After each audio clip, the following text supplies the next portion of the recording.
Okay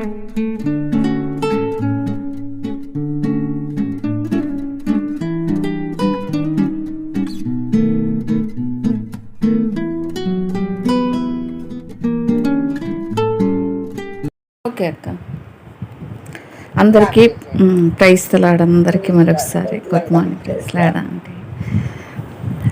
దేవుని నామం బట్టి మనము ప్రైజ్ లాడ్ అక్క. యెహెజ్కేలు గ్రంథము 28వ అధ్యాయానికి వచ్చినాము. నిజమే, ఇది ఒక ప్రాముఖ్యమైన అధ్యాయము. నిన్న 27లో కొంత చూసుకున్నాం, ఈరోజు 28లో చూసుకుంటాం. 28లో మనం చూసుకోవాల్సింది మెయిన్గా లూసిఫర్ గర్వము. గర్వానికి ఎగ్జాంపుల్ ఎవరంటే లూసిఫర్. వాని గురించి చెప్పుకోబోతున్నాం. ప్రార్థనాపూర్వకంగా చెప్పుకుంటే బాగుంటుంది. ఒక మాట చిన్న ప్రార్థనతో స్టార్ట్ చేసుకుందాం. ప్రభువా, స్తోత్రములు నాయనా. రక్షకుడవు, ప్రేమగల తండ్రివి, పాపుల రక్షకుడవు, నా కొరకై, మా కొరకై, సర్వ మానవాళి కొరకై సింహాసనం మీద ఉండవలసిన మీరు నైనా ఆ పరిశుద్ధ, అతి పరిశుద్ధ స్థలమైన పరలోకములో ఉండవలసిన మీరు మిమ్మల్ని మీరు తగ్గించుకొని నన్ను ప్రేమించి, మమ్మల్ని ప్రేమించి భూమి మీదకి వచ్చినారు. దేవా, మానవుడు నైనా ప్రభా ఆకాశంలోకి లేదా అంతరిక్షంలోకి వెళ్ళటం గొప్ప కాదు, కానీ మీరు భూమి మీదకి రావటం అది ఆశ్చర్యమైనది. ఎంత ప్రేమతో మమ్మల్ని ప్రేమించి నైనా పాపపు లోకంలో పరిశుద్ధమైన మీరు భూమి మీద జీవించి మా కొరకు చనిపోయి తిరిగి లేచి మీరు పునరుద్ధాన శక్తిని మాకు అనుగ్రహించి సాతాన్ని, లోకాన్ని, పాపాన్ని, శరీరాన్ని జయించటానికి మీ పునరుద్ధాన శక్తిని మాకు అనుగ్రహించిన పరమ తండ్రివైనందుకే మిమ్మల్ని స్తుతిస్తూ ఈ సమయంలో మీ రక్త ప్రోక్షణ కిందికి నన్ను తెచ్చుకుంటున్నాను. బలహీనరాల్ని బలపరచండి ప్రభువా. ఎన్నికలేని దాలను, అయోగ్యురాలను నన్ను ప్రభువా మీరు ఏర్పరచుకున్నారు. మీ ప్రేమకి స్తోత్రములు, వందనాలు చెల్లించుకుంటే సమయం మాకు దీవెనకరమైన ఆశీర్వాదకరమైన దినముగా చేయమని, ప్రతి మాట మీ మాటగా ఉంచమని యేసయ్య ఘననామములో ప్రార్థించి పొందుకున్నాము తండ్రి, ఆమేన్. ప్రభు నామమును బట్టి మనం చేరినాం. నిజంగా ఒక తండ్రి పిల్లలంగా మనం చేరి ఉన్నామంటే అది మహాభాగ్యం. నిజంగా సిలువలో తండ్రి మనకు చూపించిపోయినాడు. అది ఏంటంటే ఇదిగో అమ్మ నీ తల్లి అని చెప్పటం, యోహానికి అప్పచెప్పటం. మరి మరియకు ఇంక వేరే కుమారులు లేరా అంటే ఉన్నారు. యేసుప్రభు వారికి తమ్ముళ్ళు ఉన్నారు, చెల్లెళ్ళు ఉన్నారు. కానీ యోహాన్ని నమ్మారు యేసుప్రభు వారు, యోహానికి అప్పచెప్పారు. ఎందుకంటే వాళ్ళ తమ్ముళ్ళు ఎలా ప్రవర్తించారో, తన కుటుంబంలో ఎలా ఉండేవారో ప్రభు అన్ని అనుభవించారు. తన ఇంటికి పోయి అలా సేద తీరుదామన్నా,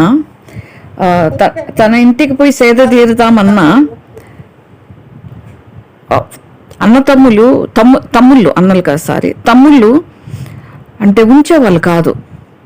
ఒకసారి అంటారు కదా, పస్కా పండుగ వచ్చినప్పుడు, పండుగ వచ్చింది కదా అన్న, నువ్వు రావా పండుగకి అని పిలుస్తున్నారు. ప్రభు అంటాడు, నా సమయం ఇంకా రాలేదు, మీరు వెళ్ళండి అంటాడు. అంటే ప్రభు సమయానికి ముందే అక్కడ యూదాలో ప్రభు వారికి థ్రెట్ ఉందని తెలుసు. తమ్ముళ్ళకి అక్కడికి వెళ్తే యేసు ప్రభు వారి మీద వారు తిరుగుబాటు చేస్తారని తెలుసు. కానీ సొంత తమ్ముళ్ళే జాగ్రత్త చెప్పకుండా అక్కడికి రమ్మని పిలుస్తున్నారు. తమ్ముళ్ళకి పడదు, ఎందుకంటే ఆయన పరిశుద్ధుడు కదా. ఆ పరిశుద్ధుడి దగ్గర వాళ్ళు అంటే జీవించలేకపోతున్నారు, నడవలేకపోతున్నారు, కుటుంబంలో ఇమడలేకపోతున్నారు. అందుకే ప్రభు అంటారు, నక్కలకు బొరేలు ఉన్నాయి, ఆకాశ పక్షులకు గూళ్ళు ఉన్నాయి, మనిషి కుమారుడికి తలవాల్చుకోవటానికి స్థలం లేదు. ఎందుకు?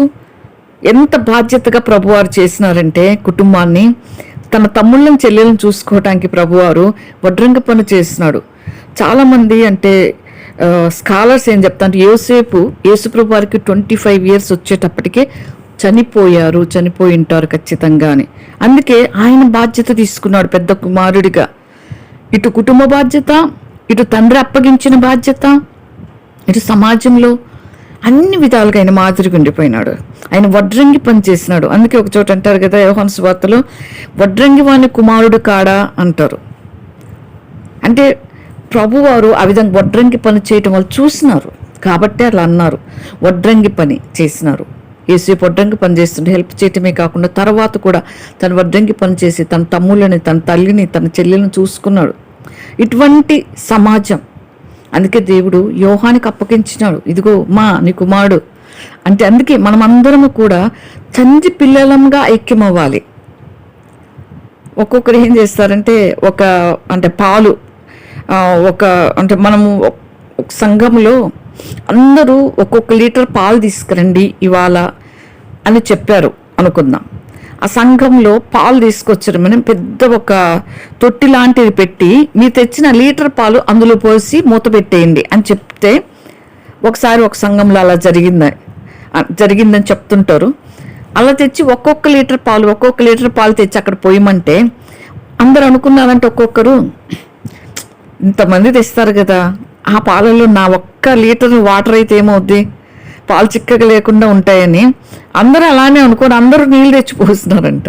గనులు తీసి చూస్తే పాలు లేవు అక్కడ. అంటే చాలాసార్లు ఏమనుకుంటారంటే వాళ్ళు ఉన్నారు కదా, వాళ్ళకి మాకేముందులే, చాలా స్వార్థం. అందుకే ప్రభువుని స్వార్థంగా ప్రాణాన్ని అర్పించినాడు. స్వార్థం అనేది మనిషిని దూరం చేసేస్తుంది.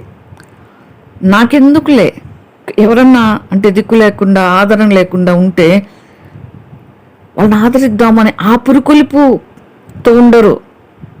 అంటే మరీ చెప్తారు, మనకెందుకులే, మనం దూరంగా ఉందాం, మనకెందుకులే వాళ్ళ గురించి మనకెందుకు వాళ్ళకి సలహా ఇవ్వటం. ఎంత అంటే మా దయనీయమైన అంటే ఆత్మీయ స్థితి అది అనొచ్చు. అందుకే దేవుడు అంటాడు అది కూడా పాపం. నీకు చేతనైన సహాయం చేయకపోవటం పాపం. బైబిల్లో ఉంది.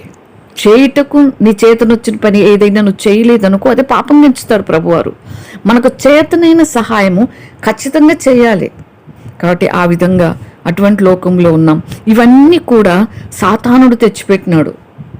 సాతానుడు ఎంత కుయుక్తిపరుడు అంటే కుయుక్తితోటే హవ్వ దగ్గరకు వచ్చినాడు.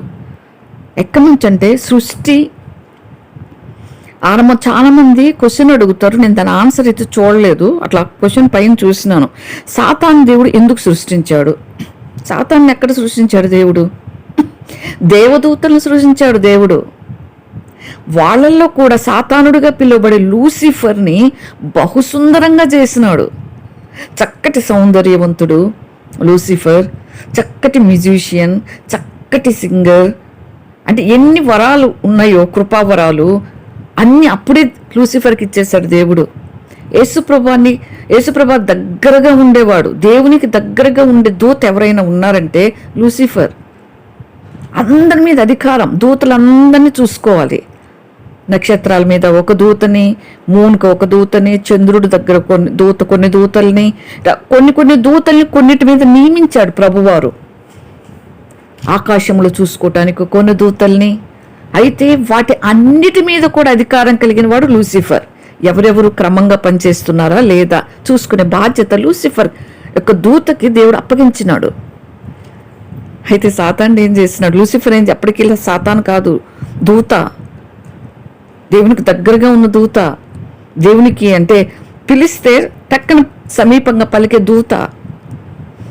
ఆ దూతకి ఏం ఆలోచన వచ్చిందంటే ఇవన్నీ పనుల కంటే దేవుని పక్కన ఒక సింహాసనం వేసి కూర్చుంటే పోలా, అందరు నాకే ఆరాధన చేస్తారు అని ఒక దురాలోచన వచ్చింది. అందుకే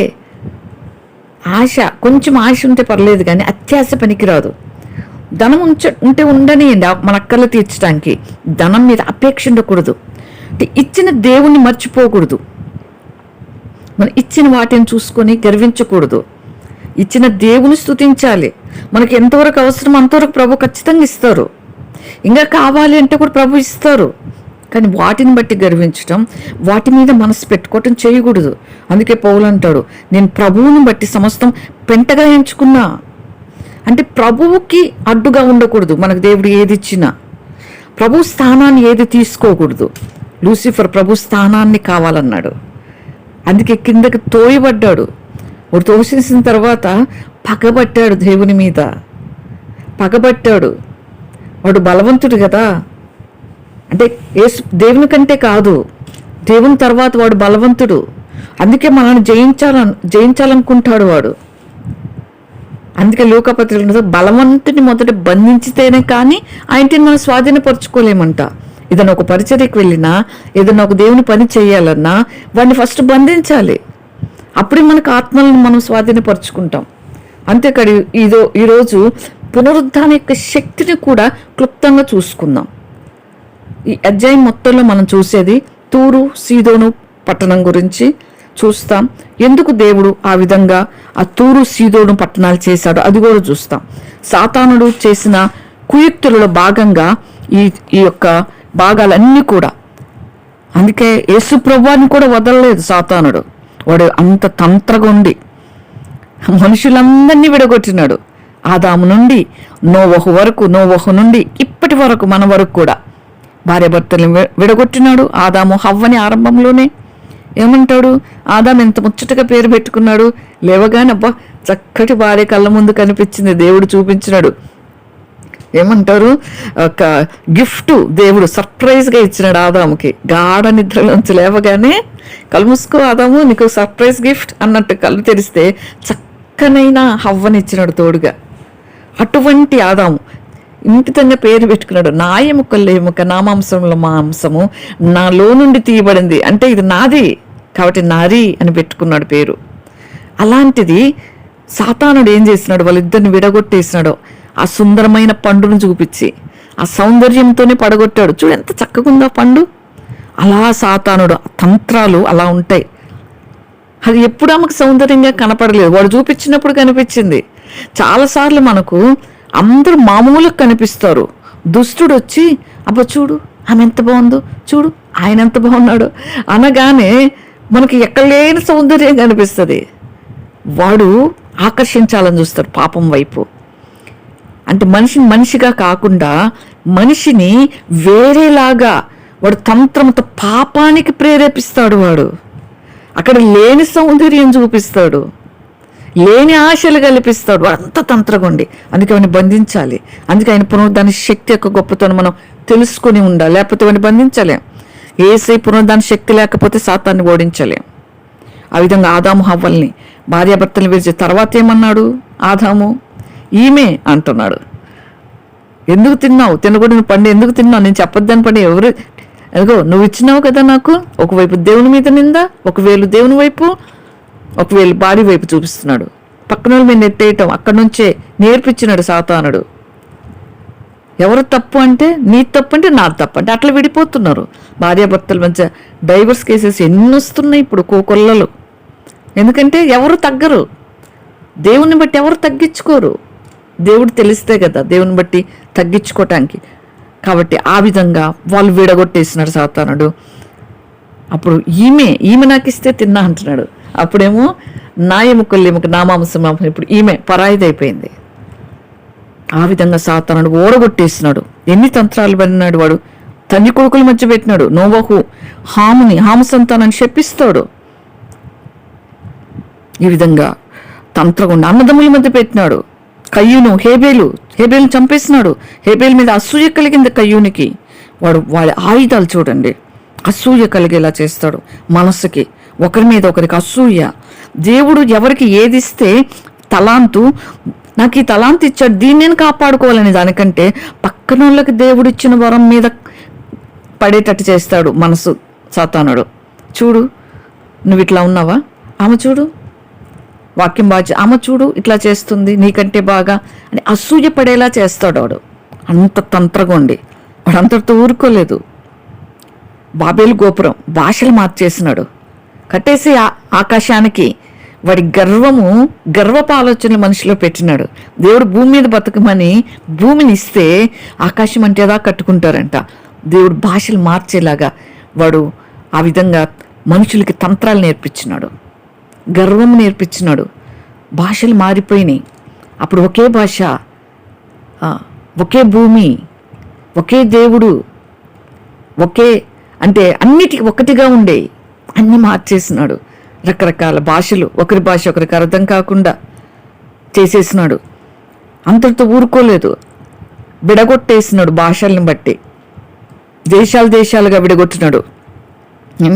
ఇండియాకి పాకిస్తాన్కి మధ్య కంచె, అమెరికాకి మెక్సికోకి మధ్య కంచె, ఉత్తర కొరియాకి దక్షిణ కొరియాకి మధ్య కంచె, రష్యాకి ఉక్రెయిన్కి మధ్య కంచె. ఈ విధంగా ఇనుప కంచె లేపించినాడు వాడు, మళ్ళీ కలుసుకోకుండా కదా. ఫిన్లాండ్కి రష్యాకి మధ్య కంచె.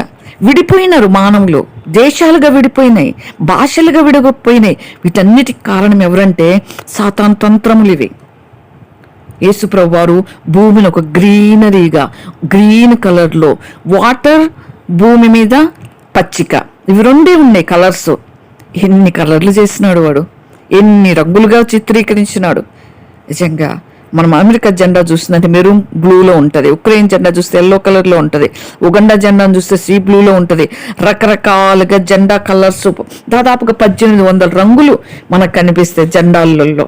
ఈ విధంగా వాడు చేసిన తంత్రములు అటువంటివి. వాడంతటితో ఆగిపోకుండా అట్లాస్ గ్లోబల్లో మనం చూసినట్టయితే, గ్లోబ్ చూస్తూ ఉంటాం కదా, చిన్నప్పటి నుంచి చూస్తాం మనం గ్లోబ్. లెసన్స్లో చెప్పేటప్పుడు మామూలుగా సోషల్ టీచర్ అయితే గ్లోబ్ పెట్టి టేబుల్ మీద చెప్తా ఉండేవాళ్ళు కదా. ఎన్ని కలర్స్! మనం కూడా టీచర్స్గా మనం ఎవరికైనా చెప్పేటప్పుడు గ్లోబ్ చూపించి ఇట్లా ఇట్లా ఇట్లా ఇట్లా అని చూపిస్తూ ఉంటాం కదా. గ్లోబ్లో అన్ని కలర్స్ ఉంటాయి. మనం వీటిని సామాన్యంగా తీసుకుంటాం, కానీ సైతానుగాడు దేవునితో ఉన్న మానవుణ్ణి దేవునికి దూరం చేయటమే కాకుండా మనుషులకి మనుషుల మధ్య, దేశాలకి దేశాల మధ్య, భాషలకి భాషలుగా వాడు విడగొట్టినాడు. మత పిచ్చోళ్ళుగా చేసినాడు, కుల పిచ్చోళ్ళుగా చేసినాడు. కులాలు, మతాలు, ఆదామేం కులం, హవ్వేం కులం, కయ్యూనేం కులం, అబ్రహామేం కులం, వృత్తుల్ని బట్టి కులాలకి పేర్లు పెట్టి భేదాలు తెచ్చిపెట్టినారు. ఇవి తెలివితేటలన్నీ వాడి దగ్గర నుంచి వచ్చినాయి. వాడొచ్చి మనుషుల్ని ప్రేరేపిస్తాడు. ప్రేరేపించు ఆత్మకు అధిపతి వాడు. ప్రేరేపిస్తాడు, ఆకాశ మండలం కూడా సంచరిస్తాడు. ఒక్కొక్కరి దగ్గరకు వచ్చి ఒక్కొక్క కార్యం ప్రేరేపించి వాడి పనివాడు చేసుకుంటాడు. ఎందుకంటే వాడికి పగ దేవుని మీద పగ తీర్చుకోవడానికి ఎవరు కావాలి? మనిషి కావాలి. కాబట్టి ఇటువంటివి, అందుకే మనం ఆయన పునరుద్ధాన శక్తిని మనం కోరుకోవాలి. ఆయన పునరుద్ధాన శక్తిని మనం ఎరగాలి. ఆయన శిలువ మరణం పొంది తిరిగి లేచిన తర్వాత కూడా ప్రభువారి పునరుద్ధాన శక్తి ఎరగకపోతే ప్రభు బాధపడతారు. ప్రభువారు మరణించక ముందు ఎన్నో కార్యాలు చేసినాడు, ఎన్నో అద్భుతాలు చేసినాడు. రోగులను స్వస్థపరిచినాడు, కుష్ఠరోగుల్ని బాగు చేసినాడు, 5,000 మందికి ఆహారం పెట్టినాడు ప్రభువారు. ఎన్ని? 5 రొట్టెలు 2 చిన్ని చేపలతో 5,000 మందికి అని పురుషుల సంఖ్య ఉంది. ఇంకా వేల మందికి, ఎన్ని వేల మందికి, ఒకసారి 7,000 మందికి ఈ విధంగా ఆహారం పెట్టుకుంటూ వచ్చినాడు.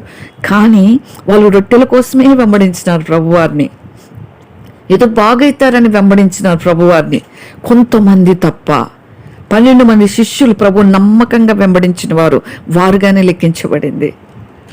ఆయన పునరుద్ధానుడై తిరిగి లేచిన తర్వాత శిష్యులకి ఆ పునరుద్ధాన శక్తి ఆపాదించుకోవటం వల్ల, ఆ పునరుద్ధాన శక్తి ద్వారా పేతురు గారు 5,000 మందికి సువార్త చెప్తే ఒక్కసారి రక్షించబడినారు. 5,000 మంది. అది ఆయన పునరుద్ధాన శక్తిలో ఉన్న ఆ యొక్క మహాత్యం, ఆ యొక్క శక్తి. అందుకే మనం ప్రతిదినం కోరుకోవాలి, ప్రభా నీ పునరుద్ధాన శక్తి నా మీద ఆపాదించు, నీ పునరుద్ధాన శక్తిని కోరుకుంటున్నాను ప్రభా, మీ యొక్క పునరుద్ధాన రక్త శక్తి నాలో పోయి. అది మన ప్రార్థన ప్రతిదినం అయి ఉండాలి. పేతురు ఇంకా శిష్యులందరూ కూడా దేవుని కోసం ప్రాణాలు అర్పించేంతగా ఎలా పనిచేయగలిగినారంటే ఆయన పునరుద్ధాన శక్తి. ఆ దినాలు పాతని కాలంలో ప్రభు పునరుద్ధాన శక్తి లేదు. ఎప్పుడు తిరుగుబాట్లే, ఎప్పుడు లోబడని పరిస్థితులే. అంటే ఇప్పుడు అందరు ఉన్నారా అంటే ఇప్పుడు సాతానుడు కొంతమందిని లొంగనీయట్లేదు, అంటే వాడి స్వభావం కలిగిన వారు లొంగట్లేదు.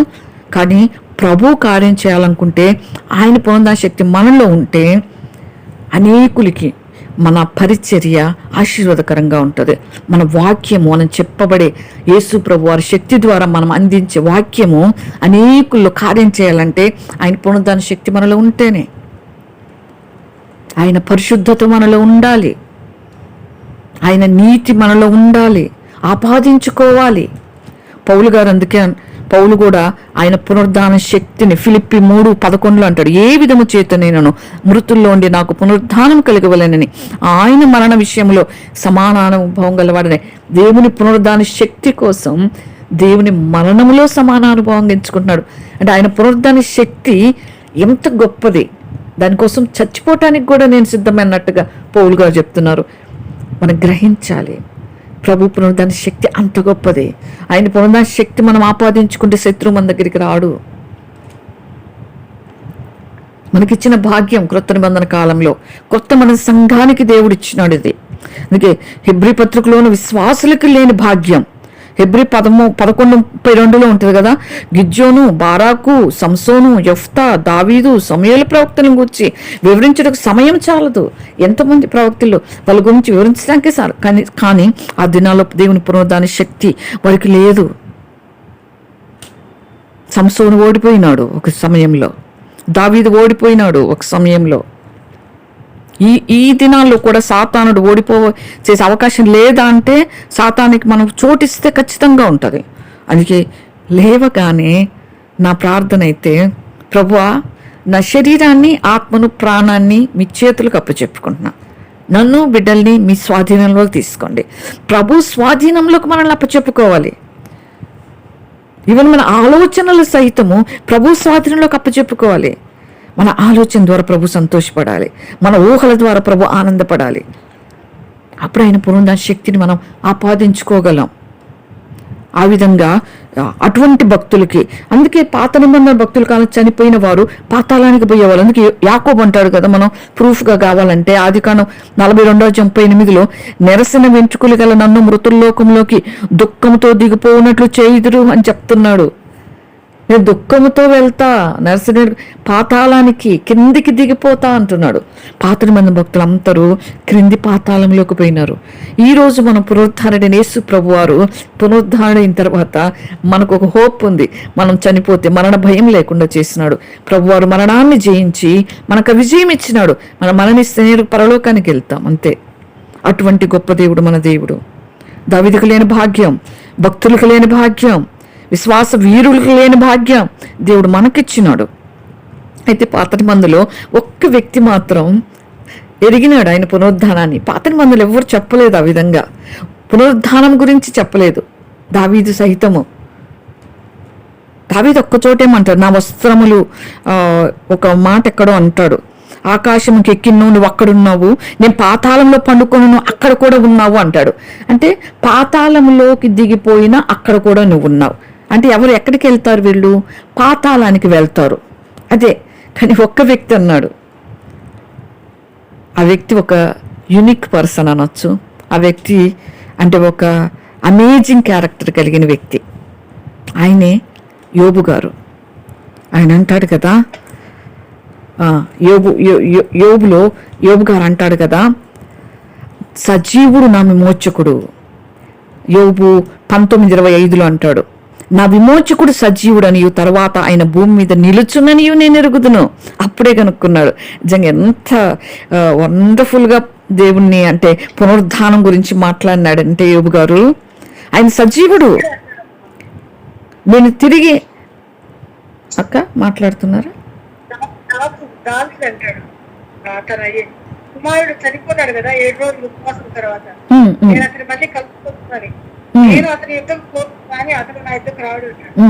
అతని యుద్ధకు పోతాను అంటాడు గనక ఎక్కడికి అనేది తెలియదు. సజీవుడు అనే మాట ప్రభు గురించి పునరుద్ధానం గురించి మాట్లాడలేదక్క. కాబట్టి అతని దగ్గరికి నేను పోతా అన్నాడు. కరెక్ట్ అక్క చెప్పింది, అతని దగ్గరికి పోతా అన్నాడు. కానీ దేవుడు సజీవుడు అనే మాట ప్రభువు గురించి సాక్ష్యం ఇచ్చిన వాడు యోబు గారు మాత్రమే. నా విమోచకుడు సజీవుడు అనియు, తర్వాత ఆయన భూమి మీద నిలుచుననియు నేను ఎరుగుదును అంటాడు. సజీవుడు చూచినట్టే మాట్లాడుతున్నాడు యోబు గారు. ఆయన పునరుద్ధానం గురించి మాట్లాడినాడు యోబు గారు నిజంగా. కాబట్టి మనం చూస్తే యోబు ఏమన్నా యూదుడా హెబ్రీయుడా అంటే కాదు. యోబు ఈస్టర్న్ సైడ్కి చెందినవాడు, తూర్పు దేశం కదా యోబు గారిది. ఇప్పుడు మనం చూసినట్లయితే ఇప్పుడున్న ఆఫ్ఘనిస్తాన్ నుంచి ఇండియా వరకు అనుకోవచ్చు. ఊజు అనేది కూడా ఇరాన్ పక్కన ఉందని చెప్తా ఉంటారు. ఇస్రాయేల్ దృష్టికి యోబు అన్యుడు. ఇస్రాయేలీకి మాత్రం దేవుడు ఆయన మరణాన్ని గురించిన ప్రవచనం మాత్రమే ఇచ్చినాడు. అన్ని జాతులకు మాత్రం ఆయన పునరుద్ధానాన్ని గురించి, మనకు పునరుద్ధానాన్ని గురించిన ప్రవచనం ఇచ్చినాడు ప్రభువారు. అయితే యోబు గారు అన్యుడుగా ఆయన పునరుద్ధానాన్ని ఎరిగాడు. అన్యుడు యోబు, అన్యులకు బయలుపరిచినాడు అన్నట్టుగా ప్రభువుకు దేవుడు ఆనాటి బోధపరిచినాడు. అందుకే ప్రభు వాక్యంలో ఏది కూడా వృధాగా వ్రాయబడదు. ఆయన ప్రతిదీ ఒక లెక్కతోటి రాయిస్తాడు. అది మనకు ఒక యూజ్ఫుల్గా ఉండేలాగా రాస్తాడు. అన్యులకు ఇవ్వబడింది పునరుద్ధాన శక్తి. యోబు అన్యుడు కాబట్టి ఈ విధంగా రెండో రాకడ గురించి ఉంది. పాత నిబంధన భక్తులకి యేసుప్రభుని మరణం గురించి ఉంది, కానీ పునరుద్ధానం గురించి లేదు. అందుకే యూదాపత్రికలో హానోక్ అంటారు కదా, హానోక్ కొరకు దర్శనం వస్తుంది అన్నట్టు. అందరికీ తీర్పు తీర్చడానికి ప్రభు తన వేవేల కొలది పరివారంతో వచ్చును అని ఉంటుంది అక్కడ. జకరియా 14వ అధ్యాయంలో కూడా ఆయన కాళ్ళు ఒలీవల కొండ మీద నిల్చున్నాడు. రెండవ రాకడ గురించి, బహిరంగ రాకడ గురించి ఉంది, కానీ ఆయన పునరుద్ధానం గురించి లేదు. యేసుప్రభు వారి మరణం గురించి ఉంది. మధ్యలో ఉన్న పునరుద్ధానం గురించి పాత నిబంధన తెలియదు యోబు గారికి తప్ప. కాబట్టి ఏదేమైనా మనం ఆ పునరుద్ధాన శక్తిని నిత్యం పొందుకోవాలి. ఆయన పునరుద్ధాన శక్తి ద్వారా కొత్త నిబంధన కాలంలో యేసుప్రభు చనిపోయిన తర్వాత ఎన్నో గొప్ప కార్యాలు. పేతురు గారు అట్లా వెళ్తా ఉంటే ఆయన నీడ పడితే చాలు బాగవుతాయని అక్కడ మంచాలు వేసుకొని అక్కడ పడుకునే వాళ్ళంట. పేతురు నీడ అంత పవర్ఫుల్.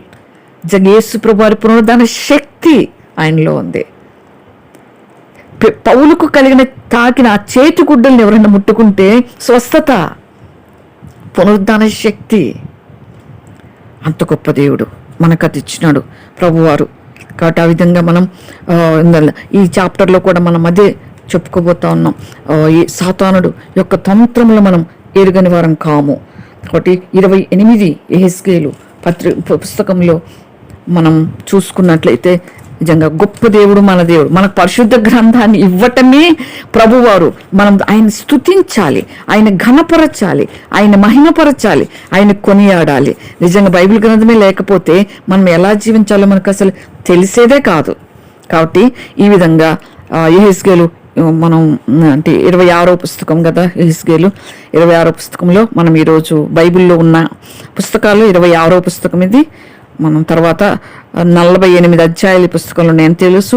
దాదాపుగా 1273 వచనాలకు మనం పడితే మనకి యాజకుడు ప్రవక్త అయిన యెహెజ్కేలు గారు దేవుని యొక్క పిలుపు మొదటి 3 అధ్యాయాల్లో ఉంటాయి.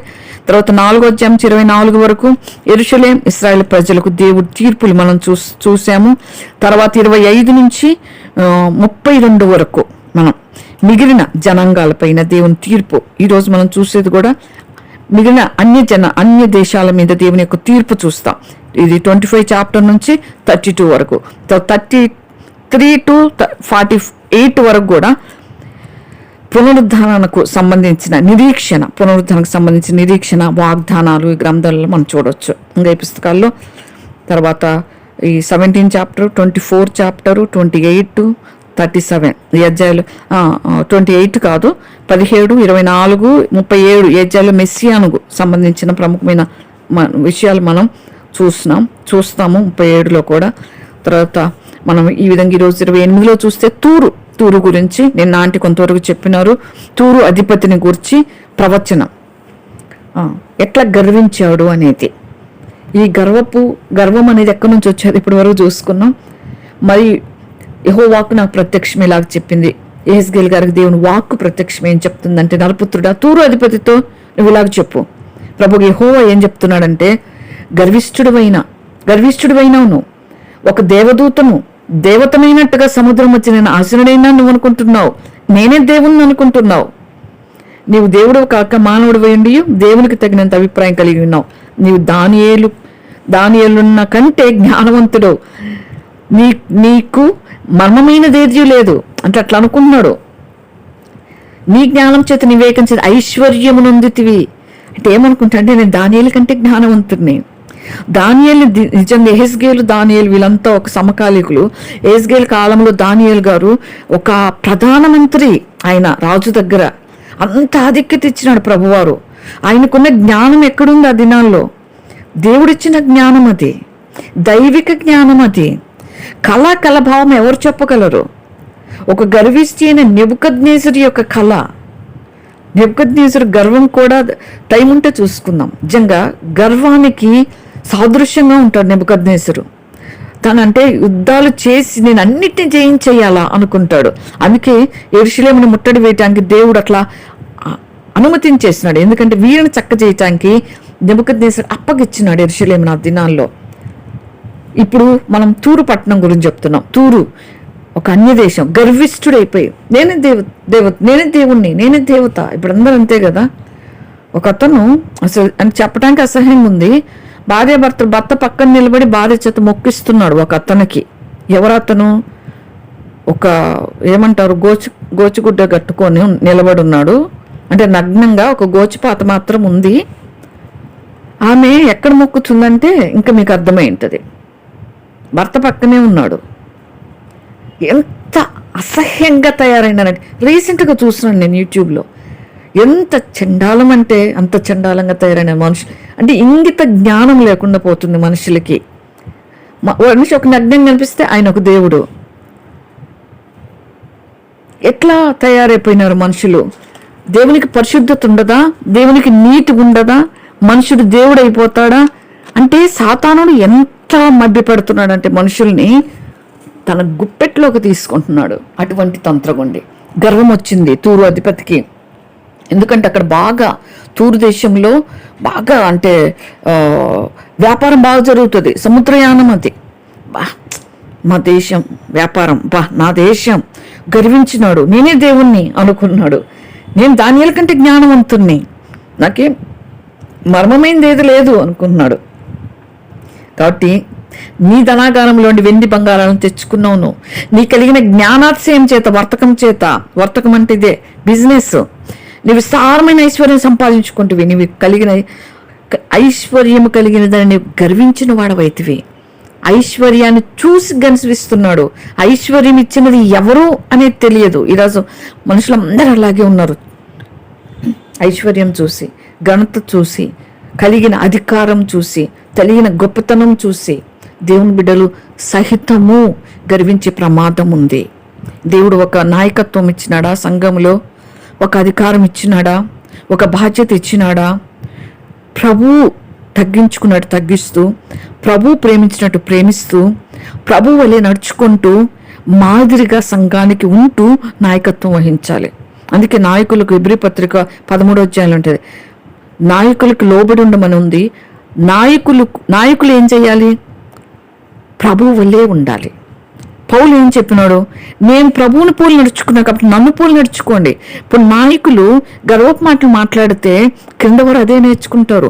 నాయకులు గర్వముతో ఉంటే కింద వారు గర్వమై నేర్చుకుంటారు. నాయకులు క్రమం లేకుండా ఉంటే కింద వారికి ఏం చెప్తారు? చెప్పినా విని నీ సంగతి నాకు తెలియదా దులిపేసుకొని వెళ్ళిపోతారు. మన పరిచర్య కానీ ఏదైనా ప్రేమతో కూడిందిగా ఉండాలి. అందుకే ప్రభు వారి శిష్యుల పాదాలుగా అడిగాడు. ఇప్పుడు పాదాలుగా అడగబడలేదు, కానీ ఒకరికంటే ఒకరు యోగ్యులుగా ఎంచుకోండి అని ఉంది. ఒకరికంటే ఒకరు యోగ్యులుగా ఎంచుకోవాలి. కాబట్టి ఆ దినాల్లో ప్రభు శిష్యుల పాదాలు గడితే మిగతా శిష్యులందరూ కూడా ప్రభు ప్రాణాలు అర్పించారు, కానీ ఒక్కడు మాత్రం ప్రభు నెత్తి మీద పాదాలు పెట్టినాడు. పాదాలు కడిగినందుకు ఆయన తల మీద పాదాలు పెట్టి ఆయన ప్రాణాన్ని అప్పగించినాడు. అలా ఉండకూడదు. దేవుడు మనకు పరిచర్య అప్పగిస్తే ఎంతో అంటే ఇక్కడ రామ్మా, అమ్మ కొంచెం ఇక్కడ రామ్మా అనేది ఎలా ఉంటుంది? ఇక్కడ రా అనేది ఎట్లా ఉంటుంది? అలా ప్రతి మాట ప్రభు మాట్లాడినట్టుగా, ప్రభువుకు వల్లే, ప్రభువుకు చేసినట్లుగా పరిచర్య చేయాలి. ఆ విధంగా ఉండాలి. అప్పుడు సైతానుడు, గర్వపు సైతానుడు మన దరిదాపుల్లోకి రాడు. కాబట్టి ఈ విధంగా గర్వాన్ని యేసయ్య అసహ్యించుకుంటాడు. సాతానుడికి వచ్చింది గర్వం అంటేనే దేవునికి పడదు, అస్సలు ఇష్టం ఉండదు. కాబట్టి అది దానిని మనము దాని దాపులోకి రావనీయకుండా చేయాలి. ఐశ్వర్యాన్ని బట్టి, మనకు కలిగిన దాన్ని బట్టి గర్వించకూడదు. ఇచ్చిన దేవునికి వందనాలు చెప్తూ చాలామంది చాలా అంటే కలిగి ఉంటారు, అంటే చాలా నమ్రతగా మాట్లాడుతుంటారు. కొంతమందిని చూస్తాం వేలల్లో లెక్కబెట్టి, ప్రవీణ్ పగడాలన్నని అలాంటి వాళ్ళని ఎంత తగ్గింపుతో ఉంటాయంటే ప్రతి ఒక్కరితో కలిసిపోతారు వాళ్ళు. నేను కొన్ని వీడియోలు చూస్తున్నాం కదా, చిన్నపిల్లలు ఎంత ప్రేమిస్తారు. 10 మంది పిల్లల్ని, ఆడపిల్లల్ని వాళ్ళు పోషించారంటే సామాన్యమైన మాటనా? ఎంత దేవుని ప్రేమ లేకపోతే ఈ రోజుల్లో ఒక్క ఒక్క కూతురున్నా ఎప్పుడన్నా ఎవరైనా సహాయానికి పోతే లేవని చెప్పేస్తారు. వాళ్ళు రిచ్గా ఉంటారు, మళ్ళీ వాళ్ళు రిచ్ జాబ్లో రిటైర్ అయ్యి ఉంటారు. ఉన్నదంతా నా కూతురికి, ఉన్నదంతా నా కొడుక్కి అన్నట్టుగా ఎవరికి ఇచ్చే పరిస్థితుల్లో లేరు. దైవజనులు నిజంగా క్రీస్తు ప్రేమ ఉన్న వాళ్ళు మాత్రమే చేయగలరు అట్లా. కాబట్టి గర్వము అనేది లేకుండా చూసుకోవాలి. ప్రభుని ఏం చెప్తా ఉన్నాడంటే, దేవునికి తగినంత అభిప్రాయం కలిగి ఉన్నవాడా ఆలకించు. దేవునిలాగా అనుకుంటున్నావు కదా, ఆలకించు. నేను పరదేశంలో అన్ని జనులు క్రూరులను నీ మీదకి పంపిస్తున్నా. గర్వానికి వచ్చే రిజల్టే ఇది. సామెతలు ఉంది కదా, నాశనానికి ముందు గర్వం. మన హృదయంలోకి వచ్చిందంటే ఓహో ఒక నాశనాన్ని నేను దగ్గరకున్నా అనమాట అనుకోవాలి.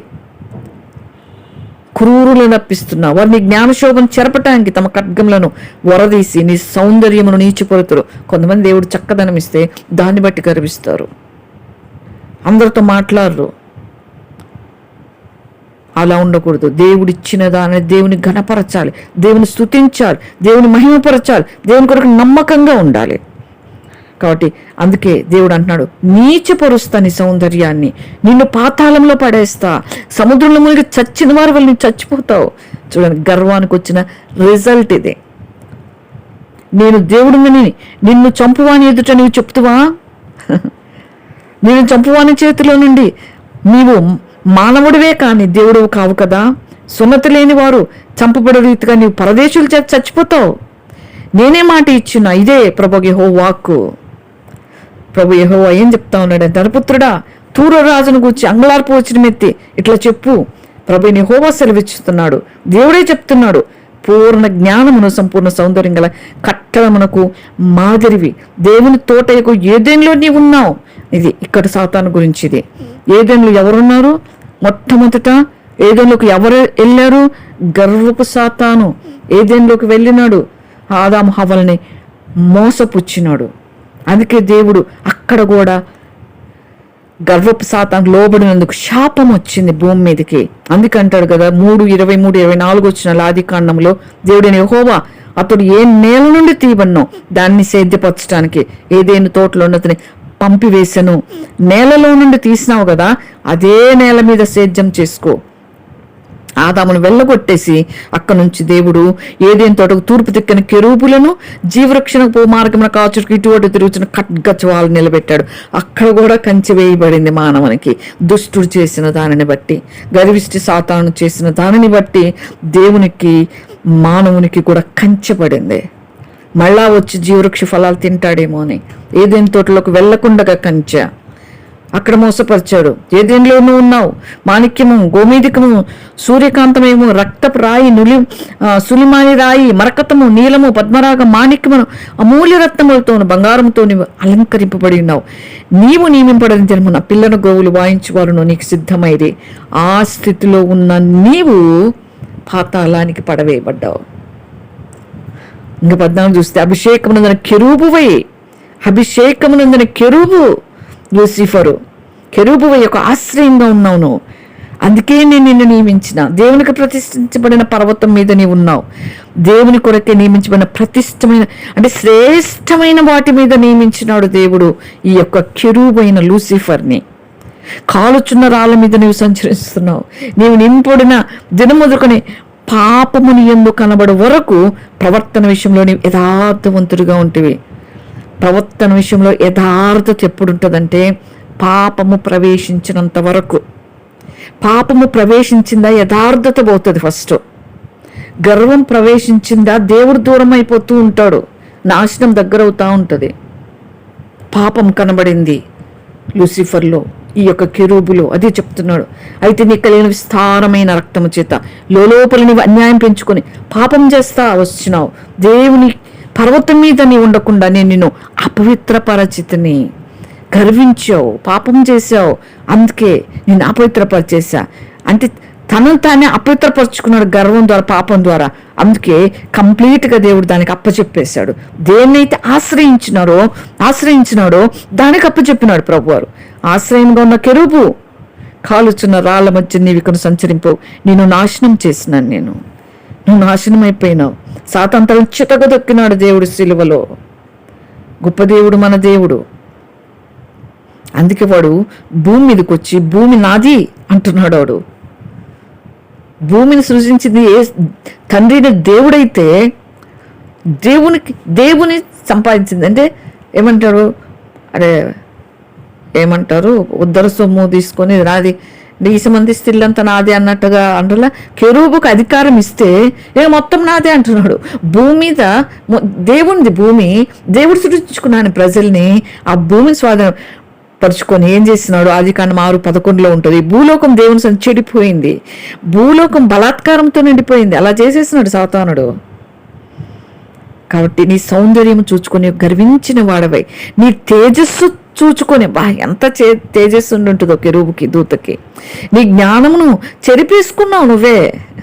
17వ వచనంలో, కావున నేను నేలను పడవేసేదను, రాజులు చూచుచుండగా నిన్ను హేళనకు అప్పచెప్తా.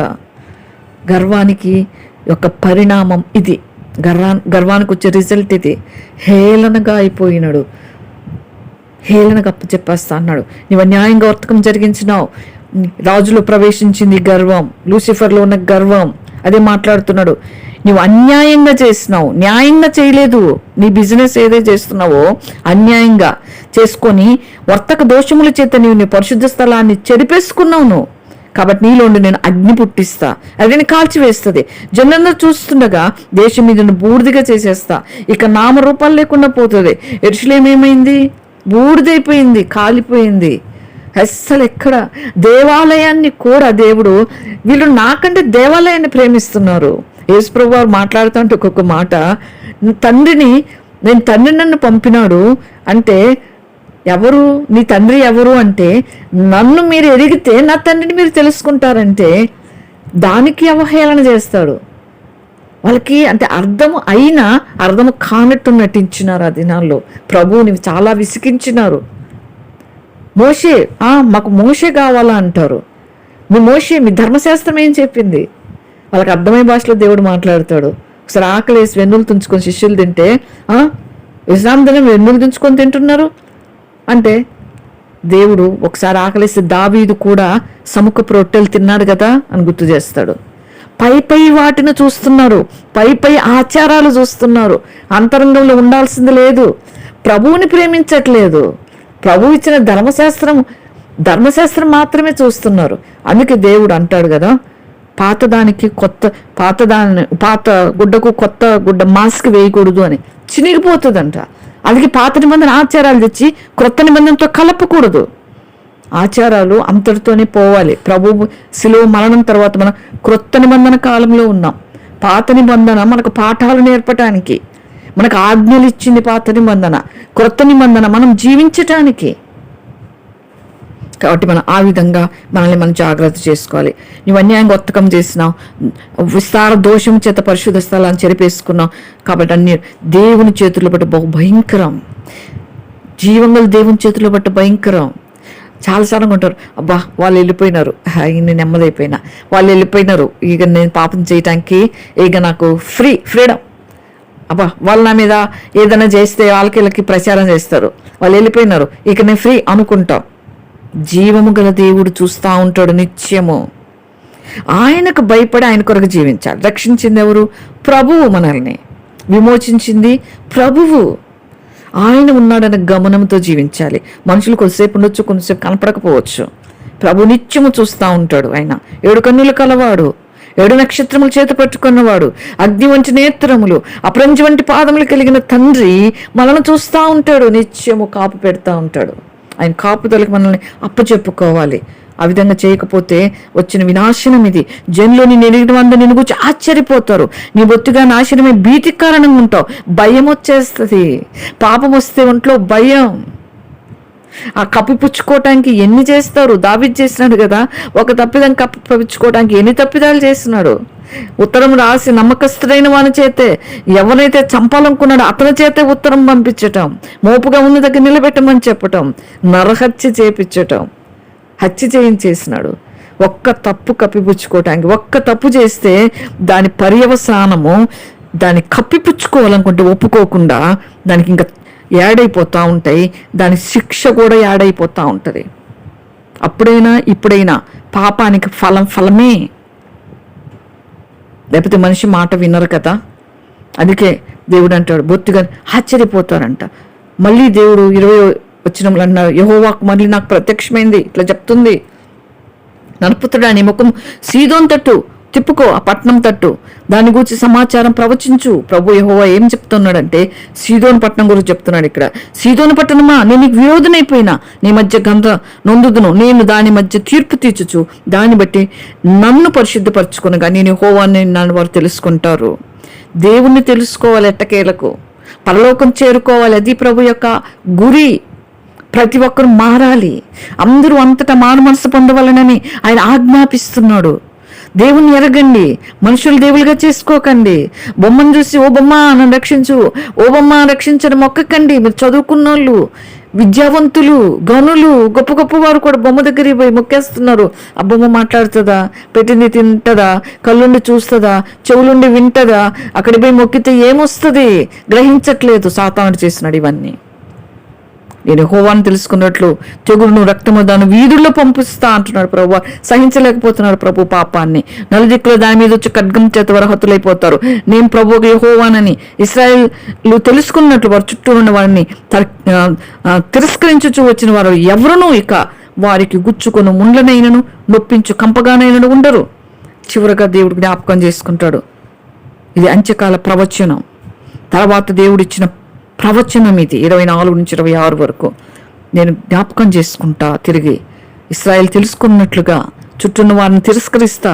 వాళ్ళు ఎవరు కూడా ముండ్లుగా కాడి నొప్పించు కంపగా నేను ఉండకుండా నేను చేస్తా. యెహోవా ఏం సెలవిస్తున్నాడు, జనులు చెదిరిపోయిన ఇశ్రాయేలుని సమకూరుస్తా. అంత్యకాలపు ప్రవచనం ఇది. చెదిరిపోయినారు ఇశ్రాయేలీలు, యూదులు చెదిరిపోయినారు. ఇంకా రావాల్సిన వారు ఉన్నారు, ఎక్కడెక్కడో అక్కడక్కడక్కడక్కడ ఉన్నారు. అందరూ ఒక చోటు చేరాలి. జనుల సమక్షమున వారి మధ్య నన్ను నేను పరిశుద్ధపరచుకుంటా, అప్పుడు పరిశుద్ధపరచుకుంటా. నేను అందరూ ఒక చోటు చేరి దేవుణ్ణి అప్పుడు గణపరుస్తారు. అప్పుడు నా సేవకుడైన యాకోబునకు నేను ఇచ్చిన తమ దేశంలో నివసిస్తారు. ఇప్పటికీ ఒక దేశంగా వాళ్ళు ఫామ్ అయి ఉన్నారు. ఇంకా చెదిరిన వారు కూడా రావాల్సి ఉంది. దేవుడిచ్చిన ప్రవచనాలు నెరవేర్చవలసి ఉన్నాయి. వారు అందులో నిర్భయంగా నివసిస్తారు, ఇండ్లు కట్టుకుంటారు, ద్రాక్ష తోటలు నాటుకుంటారు. వారి చుట్టూ ఉండి వారిని తిరస్కరించి వచ్చిన వారికి అందరికీ నేను శిక్ష విధించిన తరువాత వారు నిర్భయంగా నివసించే కాలమున నేను తమ దేవుని యెహోవాను ఉన్నానని వారు తెలుసుకుంటారు. సంపూర్ణంగా వాళ్ళు తెలుసుకునేలాగా ప్రభు అంత్యకాలంలో చేస్తాడు. ఆయన వారిని పరిపాలిస్తాడు. ప్రభువారు ఆయనే వారి మీద రాజ్యం చేస్తాడు. కాబట్టి ఈ విధంగా దేవుడు వాగ్దానం ఇచ్చి నెరవేర్చువాడు, ఆయన శిక్షిస్తూనే ప్రేమించువాడు, ఆయన కనికరం కలిగిన దేవుడు, జాలిగల దేవుడు. కాబట్టి ఆయన పునరుద్ధాన శక్తిని కోరుకుందాం. ఆయన యొక్క మరణము ద్వారా వచ్చిన ఆ రక్త శక్తిని కోరుకుందాం. ఆ విధంగా ఉన్నప్పుడు లోకాన్ని, పాపాన్ని, శరీరాన్ని జయించగలం. మన స్వశక్తితో ఏదీ జయించలేం, మన స్వశక్తితో ఏదీ చెయ్యలేం.